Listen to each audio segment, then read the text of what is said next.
तर वहिनी म्हणाले की आमच्या इथे एवढी कोथिंबीरच्या बाग लावली आहे, पण वडी करायला काही वेळ मिळाला नाही. तर ताईंना खूप आवड आहे वडी करायची, तर त्या करतील म्हणून वहिनींनी मला इथंची कोथिंबीर दिलेली आहे भरपूर, शेतामधली ताजी ताजी अशी. तर मी इथं स्वच्छ चिरून वगैरे धुवून वगैरे घेतलेले आहे.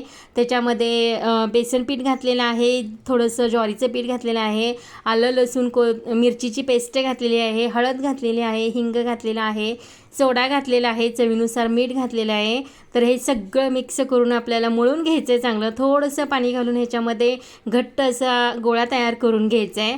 तर एकदम छान आपली अशी ही कोथिंबीरची वडी होणार आहे. तर नुसतंच बेसनचं पीठ घालण्याऐवजी त्याच्यामध्ये आपण थोडंसं तांदळाचं पीठ किंवा ज्वारीचं पीठ घातलं ना, तर एकदम वडी अशी खुसखुशीत होते आणि छान पण लागते.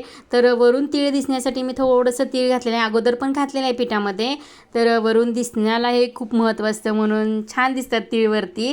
तर थोडंसं तीळ लावून असे लांब लांब थोडेसे असे रोल करून घेतलेले आहेत आणि वाफवून घेतलेले आहे. आणि परत एकदा वडी शिजवायचं म्हटलं की खूप कंटाळा असतो, म्हणून मी काय केलं, अजून 1-2-3 रोल झाले छोटे छोटे, त्याच्यावरतीच ठेवून घेतले आणि एकमेकांना सगळे चिटकले. पण काही प्रॉब्लेम नाही, पाडताना थोडासा प्रॉब्लेम आला, पण व्यवस्थित नंतर कट करून घेतले. शेवटी आपल्याला तुकडे करूनच तळून घ्यायचे असतात, त्यामुळे एवढं काही टेन्शन घ्यायचं नाही. तर छान अशी वडी आपली तयार झालेली आहे.